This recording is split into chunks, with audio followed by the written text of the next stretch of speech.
Welcome to the Mesidor Relevant Daily Draft Podcast, joined with Dalton and Chris. Guys, it's good to see you on a Monday night. Chris, how are things going with you? Pretty good. We just did an interview with Marcel Dorf where we talked about this weekend's UFC card, previewed the upcoming card in Vancouver, Canada, with De Ritter versus Allen. And I'm always this Wednesday I'll be crowing about how I picked Carolina to beat Dallas on the Indie Lab podcast. So I'm pretty good. I'm glad to be on the show. Looking forward to talking some draft. Yep. So, Dalton, is it better to be a Florida fan or a Giants fan right now? Oh, man, definitely Giants right now. At least we have some, light at the end of the tunnel. I like our rookies a lot, Cam Scatterbo and Jackson Dart. I know I've heard a lot about them, so I'm not going to get too much into that. But, I love our rookies, man, and our future looks bright in New York, I think, for first time in a long time. Yeah. So we are here to talk about some defensive line prospects in the upcoming NFL draft. And we are going to be covering 7. Bernard Gooden from LSU, CJ Fight from Arizona, Amare Washington from Oregon, Akheem Mesidor from Miami, Derek Moore from Michigan, Jayshon Barham from Michigan, Keaten Curry from Ohio State. And we're going to start with Bernard Gooden. We've covered him a couple times on the channel before. Some people like him. Some people are a little bit lower on him. Chris, I know you're going to be the wet blanket on Bernard Gooden. So I know. I feel bad about that. I'm like, oh, crap. Oh, that's all right. I'm going to let you go first. Go for it. I don't see him as a draftable player. I don't see him as a guy who's an undrafted free agent. I don't see him as a camp guy. He's a 6'1", 268-pound defensive tackle. He gets pushed around a lot when they're doing run blocking because he's too small. There's not a lot of speed. I mean, look, I give him credit. He's a good college player, but as I tell people, this is the reason why weight classes were invented in boxing and MMA. This is the reason why there's, the NFL, the average defensive tackle is usually 6'3", 315 pounds. You're going against 340, 350-pound guards. How the hell is he going to do that when he's giving up 80 pounds and sometimes 3 or 4 inches? It just doesn't make sense. Okay. Dalton, are you more optimistic on Gooden, or is it the same evaluation? No, man, I'm the same. Unfortunately for Gooden, like you said, I respect his game. 13 TFLs last year, which is impressive. But yet he only had a sack and a half. So some impact plays, but not as many sacks as you want from his undersized, especially D tackle. He should, if he's going to be that, he should be able to have 10 sacks or something to really stand out. But I just don't think he's big enough to play D tackle, and he don't have the pass rush upside for DN. He could be a good run stopping DN maybe, but that's not exactly the most sought after thing in the NFL. So yeah, I think he's a UDFA if anything, but I'm not sure he makes a team. Okay. So we've covered him on other podcasts. There are other people that like him as a late day 3 player. Anytime you can find a defensive tackle with pass rush upside, they're likely on the board. The question is, how much do you value it? Because he would definitely not be an early down defensive tackle. So that being said, we are going to move to the next player on the list, which is defensive tackle CJ Fight from Arizona State. Dalton, what did you see? Yeah, not crazy sack numbers, but I could see the upside. He has great pad level. You got good leverage. He has violent hands at the snap to disrupt the line of scrimmage. He's really good at reading blocking schemes. Maintains gap integrity really well. He has surprising lateral mobility for his size. Doesn't really take plays off. Great motor. The things he needs to work on, though, he needs some counters and pass rush. If the bull rush is stopped, he doesn't really have another move to get home to the quarterback at all. That's why his sack numbers are so low. And I thought his burst off the snap, I think, is a little below average. So it's easy for the lineman to lock on. And once they do, he struggles to disengage, especially with a longer arm lineman because he doesn't have the longest arms for D tackle. And then he lacks some closing speed in space. But overall, I think this guy's a day 3 pick, round 4 or round 5. Okay. Chris, had you seen CJ fight before the pod? Before I gave you the player list for the pod? Yes, I saw him against. There's some games he looks good, like Baylor. He flashed some. He's flashed. Against TCU he flashed. So if he comes up against offensive linemen who aren't great, he'll take advantage of that. I mean, he had a pretty good game against Baylor. Stopped the run a couple times, 1 sack, 2 tackles, 2 solo. It's when he takes on, though, bigger offensive linemen, that's when he struggles. Look, he has a limited pass rush, so he relies basically on a bull rush without counters. He has trouble disengaging from blocks, so once guys get on him, it's just he can't break it off. Conditioning seems the longer he plays, the more he gets tired. I mean, he does the dirty work. He's a great leader of the Arizona State because he's willing to do just that kind of dirty work, and he has a good anchor against double teams. Just once again, maybe a 7th round undrafted free agent because he's one of those guys. If there's no pass rush, teams are going to go, well, there's bigger guys than him that we can draft. Okay. And the next defensive tackle that we had is Amare Washington from Oregon. Chris, what did you think of Amare Washington? It's there. I mean, I could see why teams are going to fall in love with him. He's the monster that you want. He's 6'3", 330 pounds. He can play the 4-3, 3-4. He has the traits, and every year he's improving. I mean, we saw in the beginning of the Indiana game. He just grabs the guard, pushes him right back into, Fernando Mendoza and gets the sack. So it's there. I think he needs another year, though. I mean, because he relies basically on the bull rush, and he gets fatigue at times where he loses leverage the longer he plays. He's a big guy, so if he comes out, probably around a 4th round pick, maybe 3rd, because some team will fall in love with his size. But this is a guy who probably needs 1 more year of college. Develop more spin moves, swim moves, actually develop a pass rush, because right now it's just pure athleticism and size that's getting by for him. And Dalton, what did you think of Amare Washington? Oh, man, this guy's a freak athlete, like you said. I could definitely see him, going to the combine and tearing it up. 36-inch vertical, and he's got clock at 21 miles an hour. So at 330, that's moving, man. That's crazy. So I could see why teams like his upside. He has violent hands and good leverage of head level. Good agility, obviously, for his size. He can make plays outside the gap at times. And he has a really good first step. He's going to find the ball carrier in traffic, so you don't really get washed out. He's so big. The jet power. He definitely can walk back linemen at times and just push him back into the quarterback. But like you said, man, the bull rush and the swim move, only really pass rush move he had. I mean, he's 330, though. You don't really need him to have huge sack numbers. You just want him to clog the middle and make some plays against the run. And I think he can do that. He needs to clean up his tackling a little bit, though. He makes a lot of arm tackles. And even his size, that ain't going to work in the NFL. And he definitely gets fatigued late in games, just like CJ, but maybe even a little more. He definitely struggles in the 4th.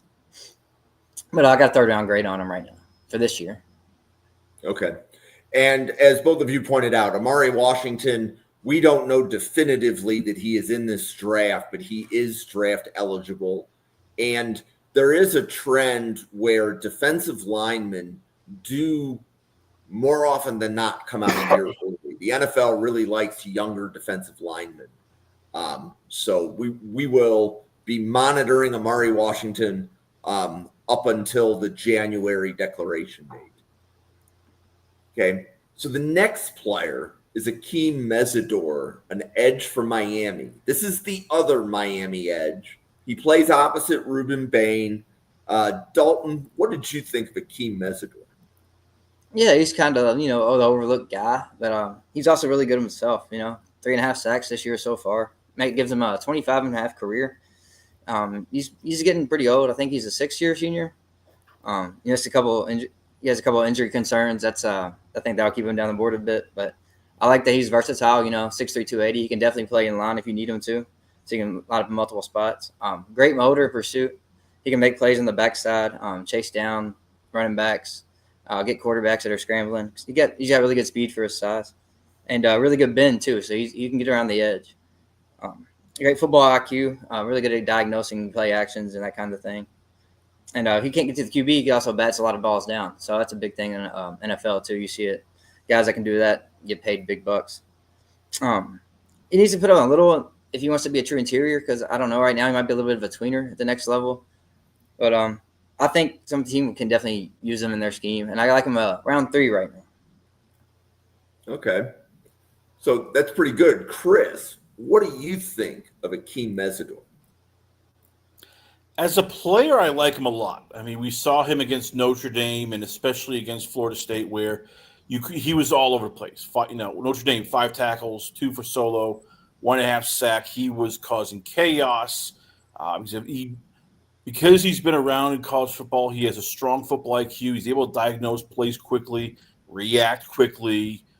We saw him, his good flexibilities for his size. He can turn the corner on as an edge rusher. He can bull rush if he needs to. He's proven he can, do battle and succeed in the Big 12, the ACC. And if he doesn't get the sacks, as Dalton mentioned, he can swap passes down. He has multiple passes batted down the line of scrimmage. I have a 5th or 6th round grade simply because he's going to be 25 years old come draft day. He missed all 2023 with an injury, so you're not sure, okay, is this going to be a lingering injury? It was undisclosed, so you're not sure what was it. Was it a knee? Was it back? We're going to find out that. Needs to work on more pass rush moves. It's just basically, though, it's a chicken and the egg. Is he this good because he's that old? He plays with Ruben Bain, who everybody has maybe the top 5 pick in a draft, or is he this good because he's that talented? That's what teams are going to have to figure out and go, all right, and measure that in with also the 2023 injury. And all right, what caused you to miss the whole season?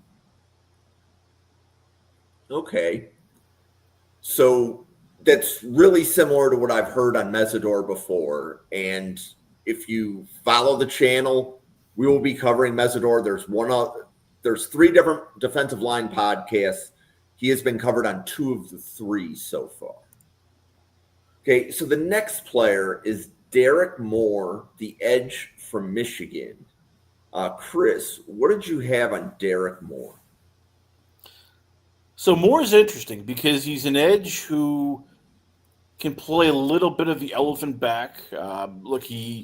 He gets up the field quickly. I noticed on the Nebraska game, 5 tackles, 3 solo, 1 sack. He just flies to the ball carrier.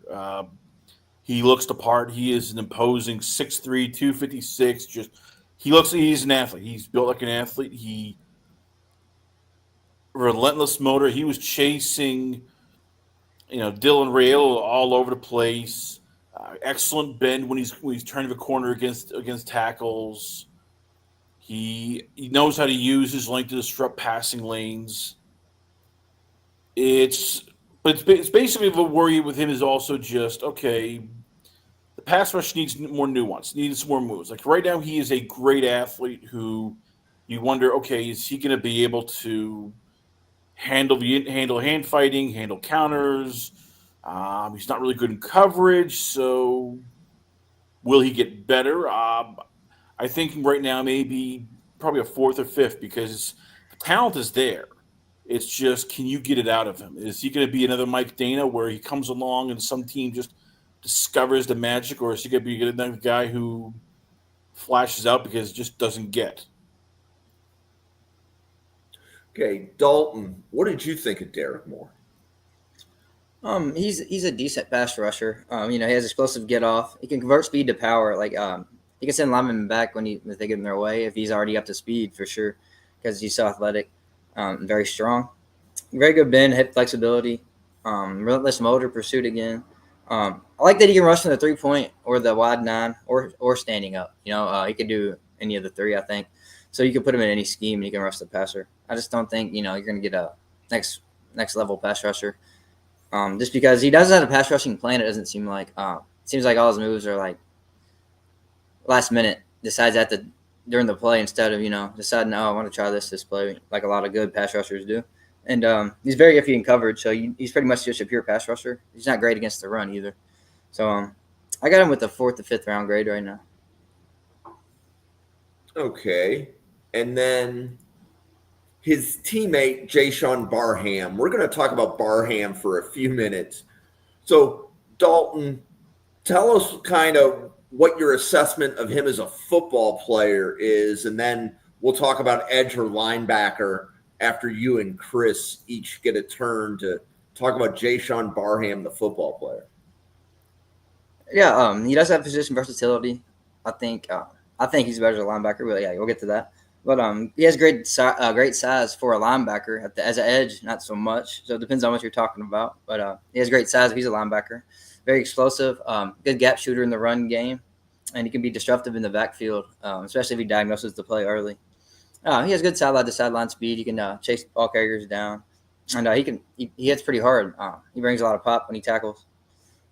And he can rush the passer, but it's not his calling card. He only has 11 career sacks and 3 this year, but it looks like it's improving, especially because his career high was 4 for a season going into this year. He struggles to match up with fast weapons and coverage, though. So he's just kind of a tweener to me. But I got him 5th round right now. So, Chris, what's your assessment of Jashawn Barham, the football player? He's an interesting player because you look and it's as a linebacker, he checks all the boxes for what you want. He's 6'3", 243, violent tackler. I mean, he wraps the ball carrier and really hits them. Against Michigan, 4 tackles, 2 solo, 1 sack. He was all over the place, flying over the ball. He's an explosive athlete. He just can, get from point A to point B quickly. He has excellent lateral quickness, so he can range sideline to sideline, which is what you want. They've used him as an inside backer, the middle linebacker, elephant backer. They've used him all over the place, and he's excellent in shedding blocks from offensive linemen. He's sort of what Leo Chanel was early on. Coverage skills are still developing. He can struggle against quick receivers and tight ends. He's a bit slow diagnosing plays at times. I mean, it's almost like he doesn't know exactly what it is until it gets a second or two. We saw him at times in the USC game. He's trying to peek in the backfield, see about, gets caught in play action. And there are times he needs taking proper angles, but everything else is just, I have him as a 3rd round grade because he is the size of a linebacker, the speed of a linebacker. I mean, in the NFL, every teams are looking for more bigger guys. Atoria in York we talked about is too small. This guy is like perfect size for a linebacker. Yep. So it's interesting, right? So I'm chatting. There are 12 different Draft Professor podcasts, right? And 3 of them are defensive line chats. And then one of them is a linebacker chat. And there were people that said, well, we don't want Trey Moore. There's people that said that we do want Trey Moore. There's people that said, no, we don't want Barham. Then there's people that said, yes, we do. So ultimately, like Trey Moore, Jashawn Barham are in all 4 groups of people to evaluate so that we have, let's say, an accurate number of opinions on the player. Dalton, is your opinion that Barham at the NFL level is a linebacker or an edge? Oh, I think his ceiling is definitely much higher at linebacker, have a longer career at linebacker. He can be a starter at linebacker, I think, down the road. So I think if he's an edge, he's just undersized and he doesn't quite have the speed to make up for it or the bend to make up for it on the edge. So I think linebacker is definitely what he's going to end up playing. And Chris, how about you? If you had to make a recommendation to him or his agent, is he He's an a edge or a linebacker. linebacker? There's no doubt about it. I mean, it's 6'3", 243. That's linebacker size. He doesn't have the pass rush skills to be off the top of my head, Derek Freeney, who is 6'1", 245, but had spin moves that would, could take a tackle out of his sneakers. This is a guy who is a linebacker. Could he play edge if needed to, like for plays, maybe like what the Chiefs do with Leo Chanel, but he's a linebacker basically in everything except just maybe at times if you want to do like a blitzer. Okay. And then the last player we're covering today is Caden Curry, the edge from Ohio State. Haven't heard a lot of draft conversation on Caden Curry, but I threw him into the podcast as we removed some players, and I had a list of guys to check. Chris, was Caden Curry worth the watch? He is. Here's the tough part. Caden Curry does what you want. He gets production. I mean, Washington game, that was as good a game as you can have for any defensive end. 11 tackles, 9 for solo, 3 sacks. Relentless motor. He just, as soon as the whistle blows, he is off like a whirling dervish. He has quickness and he has good pass rush ability. He gets that first step and he goes after people. He's valuable as a defensive end, a defensive tackle in college. Again, that's also, though, with Ohio State, where they have so much talent, you can just laugh because they're better than everybody else. He's an excellent pass rusher who has a high floor. Like, he's smart, he's consistent, he'll do everything you want. He has shown under Matt Patricia that he can be a force.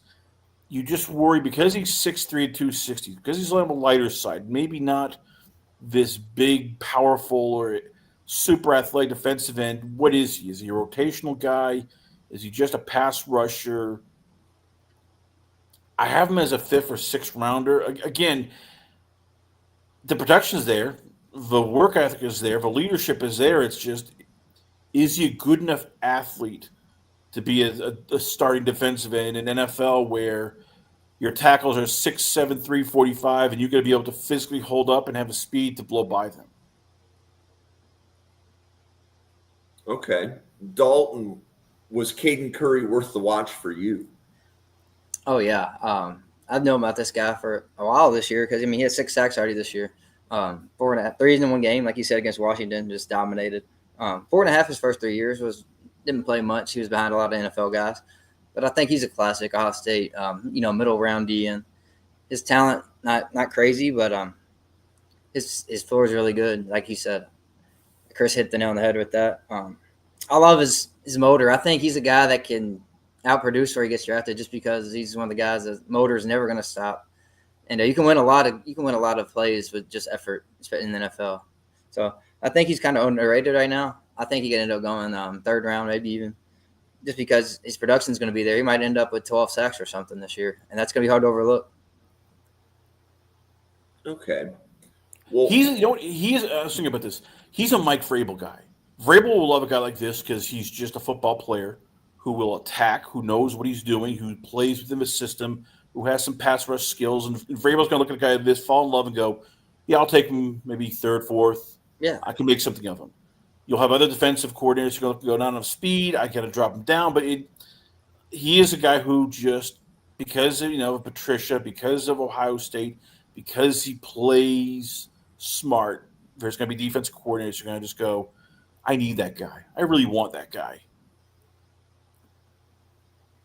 Yeah. Yeah, and I definitely heard like the same thing from both of you, right? Where it's high motor.